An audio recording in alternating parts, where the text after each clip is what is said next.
એમાં અમારી મજૂરી છે. દાદાને એમ કહેવી છે, ઘણા કહે ને આને કંઈક ખવડાવી દીધું, કોકને એવા લાયા હોય પૂછજો, હું કોઈ દી જોવા ન આવ્યો. એમ જ કહું, પ્રસાદી લેવડાવી લો ને દાદા સામે બેહાડ દો.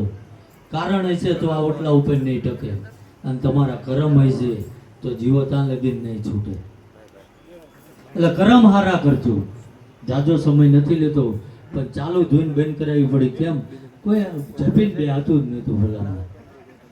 આ ઘડીક તો આ પંખો હળીએ ચડાયો, મને એમ જો તમને રાખશે ઘડીક આવું છું.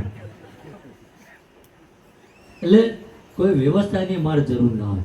કદાચ તેમ હેઠે કદાચ કોથળો પાથર્યો હોય ને તો બે જો ભલામણ, કોઈ વ્યવસ્થાની જરૂર ના હોય. ત્યારે મેં કોઈ નથી કીધું કે મારી વ્યવસ્થા તમે નહીં સાચી શકો. જે હોય એમાં વ્યવસ્થા બનાવી લે ને એ સદગુણ કહેવાય. એટલે જે કંઈ આગળ એ ધૂનનો કાર્યક્રમ ના કહેવાય, આમ તો પ્રવાહ ચાલુ જ રહેશે. તમારે બધાને શાંતિથી સાંભળવાનું, મારવા અહીંયા દોડતા નહીં. અને હમણાં મેં જોયું ઘણા પેન્ટ ખબર ના હોય હેઠે બેન પેન્ટ ચાલતા. હવે હું ગલોટું કહી જાય હાથ બાદ ભાંગી જ જવાનું.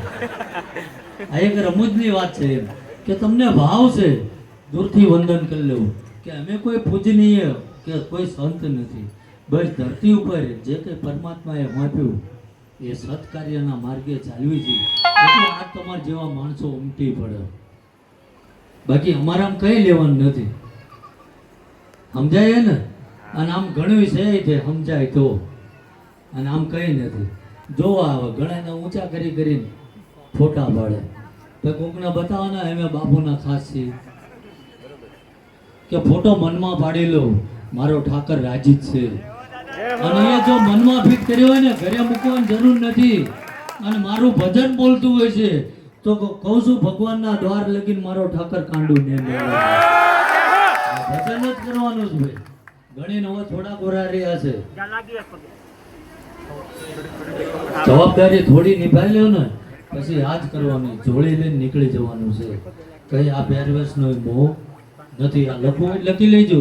10 વર્ષમાં જે જે બોલ્યો એ બનાવ્યું છે મારા ઠાકરે. એટલે આ બધું કરવાનું નથી. પરમાત્માએ જે વાંચ્યું, કારણ કે આમાં કેવું છે કે હજુ અહીંથી બહાર નીકળીશ ને એટલે ડિઝાઇન બનશે. બાપુ અહીંથી આગળની સોસાયટીમાં જ અમારું ઘર છે, 10 મિનિટ આવો તો પાય મળી લીધું તો ઓછું છે. ઘણી વાર બધા એમ કે પગલા પાડો, હવે આ પગલામાં હું લેવાનો? હાલો કહો કે અમે મર્યાદાથી નીકળાય. કાલ ભલે તમારો ભાવ છે, અમે તમારા ઘરે આ દાદાની આઈની રજા લઈને આવ્યા હોય એટલે આયા જવાય. ત્યારે મેં કદી એવું નથી કીધું કાલો ઘડીક લઈ લો, પણ કાલ અજુગતું બની ગયું. અને દુનિયા એવું તમને કહે છે કે કાલ તો બાપુ તમારા ઘરે આવીને જ્યાં તોય આવું થયું તો મારો ઠાકર સહન નહીં કરી શકે.